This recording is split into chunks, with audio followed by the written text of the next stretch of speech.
इस कार्यक्रम के पुण्यार्जक हैं Bhamashah Shriman Saubhagyamal ji Kataria, Shri Rajendra ji Kataria, Shrimati Neelam Devi, Rohan, Amita, Raunak, Manas Kataria, Ahmedabad. Insurance brokers private limited, Kataria insurance brokers private limited. बीमा से संबंधित सभी प्रकार की सेवाओं के लिए संपर्क करें। Toll free number 1800-270-9080, 7069103000। Mail ID support@policyleader.co.in, enquiry@kataria.co.in, online@policyleader.co.in। संसार के अंदर मोही अज्ञानी जीव इस मुल्क में काफ़ी भरे पड़े हैं, अनंतों की संख्या में है। ज्ञानी जीव तो अंगुली पर गिने इतने हैं। गुणभद्र आचार्य देव आत्मानुशासन में कहते हैं, खद्योतवत सुदेश तारो हा द्योतंते क्वचित क्वचित। इस युग में, इस पंचम काल में ज्ञानी जीव जुगनुओं की भांति टिमटिमाते हुए बहुत कम नजर आते हैं। यत्र तत्र सर्वत्र अज्ञानी जीवों की जमात है, मोहियों की जमात है। और मोही अज्ञानी जीव, उनके जीवन में दुख यही है कि ये मुझे अपना क्यों नहीं मानते, ये मुझे पराया क्यों मानते हैं, मुझे अपना क्यों नहीं मानते। ये मोही जीवों की परेशानी है। और ज्ञानी जीवों की परेशानी ये है कि ये मुझे अपना क्यों मानते हैं, ये मुझे अपना क्यों मानते हैं, क्योंकि मैं तो परद्रव्य हूँ, लेकिन फिर भी मुझे अपना मानते हैं, राग करते हैं। और जब राग करने वाला कोई होता है तो कोई द्वेष करने वाला भी होता है। एक ही सिक्के के दो पहलू हैं। ज्ञानी जीव बस यही सोचते हैं कि मुझे अपना क्यों मानते हैं, जबकि मैं एक अकेला, अपने आप में स्वतंत्र, परिपूर्ण, स्वचतुष्टय से युक्त, अपनी मर्यादा में रहने वाला ऐसा आत्म तत्व हूँ। और अज्ञानी जीव सोचते हैं ये मुझे अपना मानते ही नहीं, ये मुझे अकेला छोड़ देते हैं, बाकी और लोगों को अपना समझते हैं, और बेटों को अपना समझते हैं, और बहुओं को अपना समझते हैं, मुझे तो अपना मानते ही नहीं। दुख है उसे इस बात का। ये है संसार, जहाँ पर ज्ञानी और अज्ञानी दोनों लोग रहते हैं। पर सच पूछो तो संसार में कोई भी नहीं रहता। सुन रहे हैं आप लोग? ना ज्ञानी रहता है ना अज्ञानी रहता है। क्यों? अज्ञानी संसार में रह कर के भी संसार में नहीं रहता, और ज्ञानी भी संसार में रह कर के भी ज्ञानी भी संसार में नहीं रहता। क्यों? बड़ी गहरी बात है। क्योंकि ज्ञानी संसार में रह कर के भी अपने आप में रहता है, अपनी चेतन आत्मा में विराजता है। इसलिए ज्ञानी संसार में रह कर के भी अपने आप में रहता है, संसार में नहीं रहता। दूसरी बात है अज्ञानी। अज्ञानी संसार में रहता ये कहने में आता है, पर सच ये है कि अज्ञानी के अंदर ही संसार रहता है। बात समझ में आ रही है? ज्ञानी संसार में रह करके भी अपने आप में रहता है, इसलिए संसार में रहना है, रहता है, ये मात्र व्यवहार की बात है।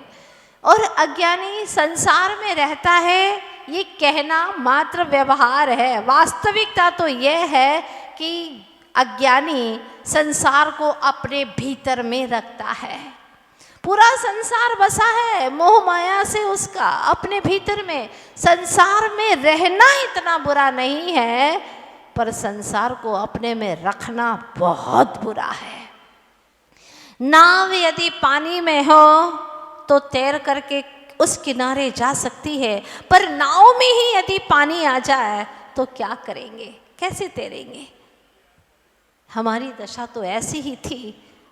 गुरु मिलने के पूर्व जब गुरु का दर्शन हुआ तो लगा कि मैं भी एक ऐसे ही पवित्र, शुद्ध, निर्मल आत्म तत्व हूँ, अनंत शक्तिवान, अनंत शक्तियों का पुंज, धनी, मैं अनंत गुणों का धनी चैतन्य आत्मा हूँ। जब गुरु ने ये बताया तो हमें अपना ज्ञान हुआ। और ये बात तय है, अगर हम गुरु के समीप नहीं जाएंगे, प्रभु की निकटता न पाएंगे, प्रभु की वाणी का श्रवण नहीं करेंगे, तो हमें अपनी अस्मिता का ज्ञान नहीं होगा। अगर आप ड्राइवर से, कंडक्टर से लड़ लोगे तो यात्रा कैसे करोगे? आपकी यात्रा सुचारू रूप से हो नहीं पाएगी। रास्ते में उसी से लड़ लिए, गंतव्य तक पहुंच नहीं पाओगे। ध्यान रखना, अगर अपने वकील से ही लड़ लोगे तो केस में जीत हासिल कैसे कर पाओगे? सोचिएगा, अगर आप अपने डॉक्टर, फैमिली डॉक्टर से ही लड़ लोगे, उसी से ही तुम बुरा भला कहते रहोगे, व्यवहार बिगाड़ लोगे, तो समझ लेना अब तुम निरोग होने वाले नहीं हो। बहुत महत्वपूर्ण बात है। अगर पुलिस से ही तुम लड़ लिए तो तुम परेशानियों से कैसे बच पाओगे? और महत्वपूर्ण बात यह है कि हम गुरु और प्रभु की वाणी को ही नहीं सुनेंगे तो हम अपने जीवन में अनंत सुख का वेदन कैसे कर पाएंगे? जितनी श्रद्धा, जितना विश्वास आपको बाहर की दुनिया से है, उससे अनंत गुना विश्वास आपको भीतरी जगत से हो, तब कहीं तुम्हें तुम्हारा सुख का एहसास होगा, परमानंद का अनुभवन होगा। अन्यथा बहुत मुश्किल है। आप बाहर की दुनिया में कितना विश्वास करते हैं? ड्राइवर को अपने हवाले, आपने अपना पूरा जीवन उसके हवाले कर दिया, ड्राइवर चला रहा है, रात भर चला रहा है, आपको विश्वास है, आप खर्राटे ले रहे हैं, आपको कितना विश्वास है कि मुझे गंतव्य तक पहुंचा देगा। फ्लाइट में बैठे हैं, पायलट पर आपको बहुत भरोसा है कि वह मुझे पहुंचा ही देगा, काश गिरा दिया तो हड्डी भी मिलना बहुत मुश्किल हो जाएगी, पर आपको विश्वास है, उनके ऊपर इतना विश्वास है।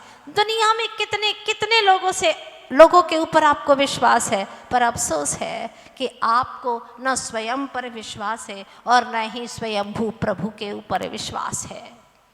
जिस इंसान का स्वयं पर विश्वास नहीं, स्वयंभू प्रभु परमात्मा के ऊपर विश्वास नहीं, वो अपनी ज़िंदगी में कभी आगे नहीं बढ़ सकता।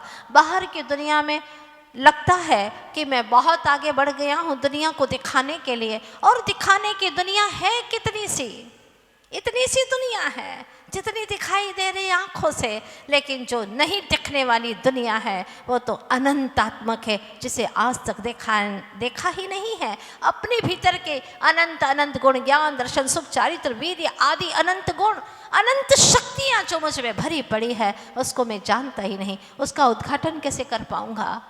तो सर्वप्रथम ज़रूरी है हम दिखावे की दुनिया को छोड़ें और असली दुनिया में प्रवेश करें, अंतर जगत में प्रवेश करें। इसके लिए समय सार जैसे ग्रंथ को चुना गया है, ताकि अनंत काल से भटकती यह चेतना बाहर से हट करके भीतर की ओर आए। आचार्य भगवान गुरुवर श्री विद्यासागर जी महाराज बहुत सुंदर सी प्यारी सी बात कहते हैं, छोटे छोटे शब्दों में बहुत बड़ी बड़ी बात कह जाते हैं। आचार्य जी ने कहा, तुम सब भीतर जाओ, तुम सब भीतर जाओ, तुम भी सम तर जाओ। क्या बात कहते हैं, तुम सब भीतर जाओ, भीतर जाओ। कहाँ जाए? भीतर में क्या है? कभी कुछ देखा ही नहीं है, घुप अंधकार दिखाई देता है, घटा टोप तमस दिखाई देता है, कहाँ जाए मालूम ही नहीं है, जाने का रास्ता खो चुका है, मोह मिथ्यात्व की दीवारें खड़ी हैं, भीतर जाने का रास्ता दिखाई नहीं देता। अगर अंतर्दृष्टि खुले तो भीतर जाने का रास्ता भी दिखाई दे। कौन सी दुनिया पसंद करते हो? दुनिया देखे वो या स्वयं आप अपने को देखे वो? कौन सी दुनिया पसंद है आपको? क्या च्वाइस है आपकी? मुझे विश्वास है आप लोग यही कहेंगे, जिससे हम अपने आप को देख सके, हमें तो वही दुनिया पसंद है। देखो, खाली कहने की बातें हैं यहाँ, सच ये है कि अगर आपको अपने अंतर के जगत को देखने की तमन्ना भी होती तो आप भीतर की ओर अग्रसर होते, लीन हो जाते, बाहर की धमा चौकड़ी को छोड़ देते, लेकिन नहीं छूटी है। चलिए एक छोटे से उदाहरण के माध्यम से आप लोगों के बीच में बात रखती हूँ। एक फोटोग्राफर ने 3 जगह लिखा हुआ था, पहला, आप जैसे हैं वैसा यदि फ़ोटो खिंचाना चाहते हैं तो सिर्फ 50 रुपये में, आप जैसे हैं वैसे। कितना सस्ता, 50 रुपये में। और जैसा आप सोचते हैं वैसा फ़ोटो खिंचाना है तो 80 रुपया। तीसरे नंबर पर लिखा था, आप जैसा दुनिया को दिखाना चाहते हैं वैसी फ़ोटो खिंचाना चाहते हैं तो 100 रुपया।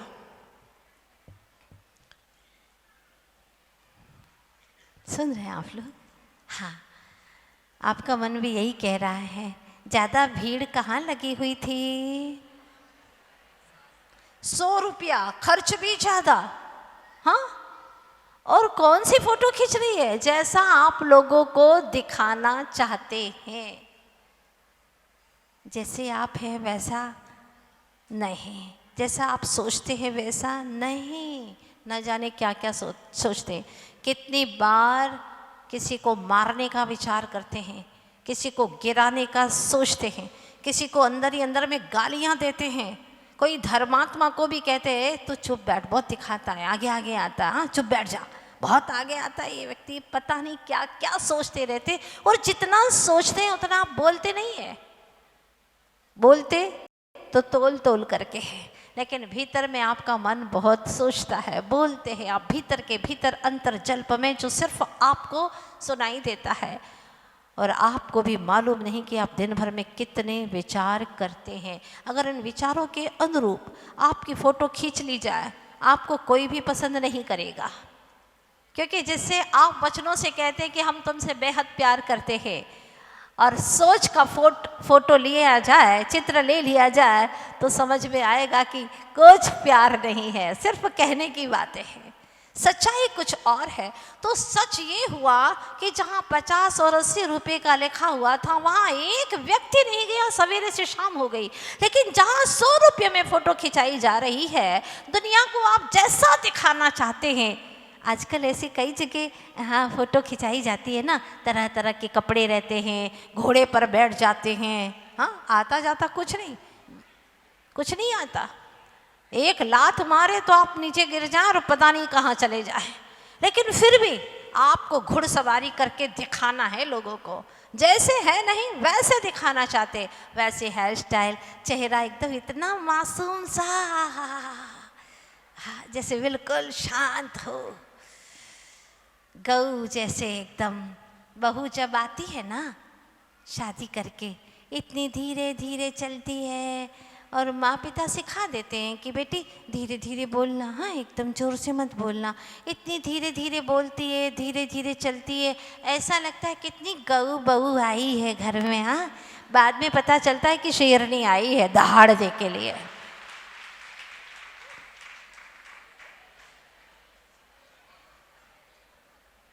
क्या कर रहे हैं, क्या सोच रहे हैं, बहुत मुश्किल है। मन से कुछ, वचन से कुछ और काया से कुछ, सब भिन्न भिन्न हो रहा है। पता नहीं कितनों को देखते हैं और क्या दुर्विचार करते हैं, क्या क्या भाव करते हैं। आप सोचा कभी आपने कि आप जैसे भाव करते हैं वैसा ही आपका भविष्य का निर्माण होता है। जैसा आप सोचते हैं वैसा ही आपको अगला भव प्राप्त होता है। इसलिए अच्छा सोचिए। अच्छी सोच आपके हाथों में है, आपके अपने उपादान में है। आप जैसा चाहें वैसा सोच सकते हैं। अभी इस वक्त मैं भगवत स्वरूप आत्मा हूँ। ये चेहरा ये किसी मनुष्य का, फलाने चंद का नहीं, मैं अरहत स्वरूप हूँ, अरहंत भगवान। बिल्कुल वैसा ही मैं चेतन स्वरूप आत्मा हूँ। मैं एक ज्ञायक हूँ, जाननहारा हूँ, अद्भुत आनंद से भरा हुआ हूँ मैं। बस ऐसी ही लगन, ऐसे ही धुन अपने भीतर में लगा दी जाए।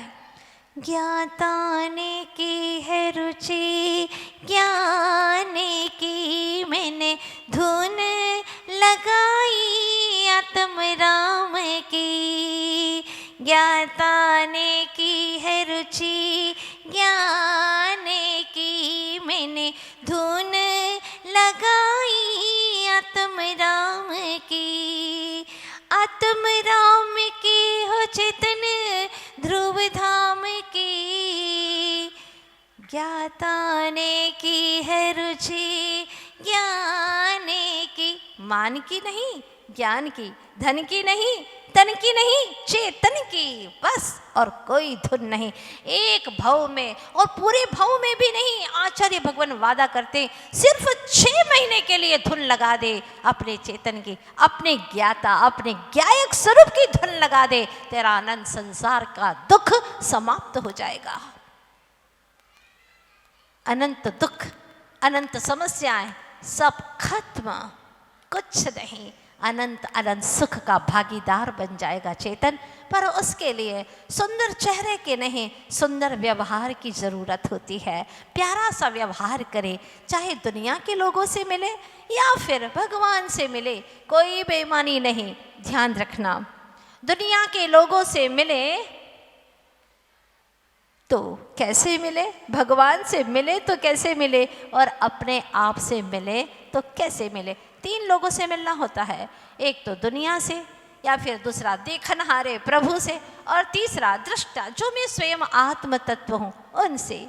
तो दुनिया से जब भी मिलो तो दुनिया के हित की चिंता करो। ये सारी दुनिया के लोग आनंद से जिए ऐसी भावना करो, और प्रभु की शरण में जाओ तो प्रभु के गुणों का चिंतन करो।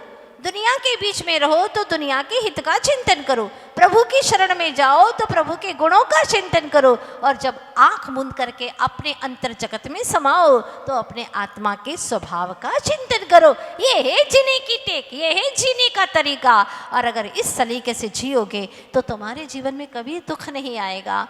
आज लोग अपना सुंदर चेहरा बनाने के लिए आतुर हैं, लेकिन सुंदर सा व्यवहार हो इसके लिए कोई तैयारी नहीं है।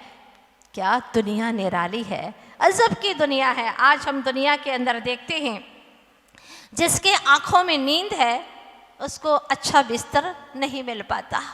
जिसकी आँखों में नींद है उसको अच्छा बिस्तर नहीं मिल पाता, और जिसके पास में बहुत अच्छा बिछौना है उसके आँखों में बेचारे के नींद ही नहीं आती है। रात रात भर जागता है, नींद की गोलियां खाता है, और बिस्तर एक से एक सुंदर से सुंदर बिस्तर है, सुलाने के लिए तैयार हैं। नौकर चाकर प्रतीक्षा कर रहे हैं, आइए साहब सो जाइए, हवा कर रहे हैं, लेकिन बेचारे को नींद ही नहीं आती है। जिसके आँखों में नींद है उसके लिए अच्छा बिस्तर नहीं है। जिसके घर में बहुत अच्छा बिस्तर है पर उसके आँखों में नींद नहीं है। जिसके जीवन में धर्म है, दया धर्म है, दान देना चाहता है, नेमी कुमार बनना चाहता है, लेकिन उसके पास में धन नहीं है। नेमी कुमार मतलब क्या? अनंत संसार का छेद करने वाला, अनंत सुख को पाने वाला वह राजकुमार बनना चाहता है। कौन माता पिता होते हैं ऐसे जो अपने बच्चे को इतना सुंदर पद देना चाहते हैं? बेटा कहता है पिताश्री मुझे वसीयत में 1 करोड़ कम दे देना चलेगा, पर एक बार अगर नेमी कुमार बन गया तो वो संस्कार मेरे जीवन में ऐसे आएंगे, वो संस्कार की कार मुझे सिद्धों के दरबार तक ले जाएगी। पिताश्री मुझे तो नेमी कुमार ही बनना है बस। Bhamashah Shriman Saubhagyamal ji Kataria, Shri Rajendra ji Kataria, Shrimati Neelam Devi, Rohan, Amita, Raunak, Manas Kataria, Ahmedabad. Insurance brokers private limited, Kataria insurance brokers private limited. बीमा से संबंधित सभी प्रकार की सेवाओं के लिए संपर्क करें। Toll free number 1800-270-9080, 7069103000। Mail ID support@policyleader.co.in, enquiry@kataria.co.in, online@policyleader.co.in।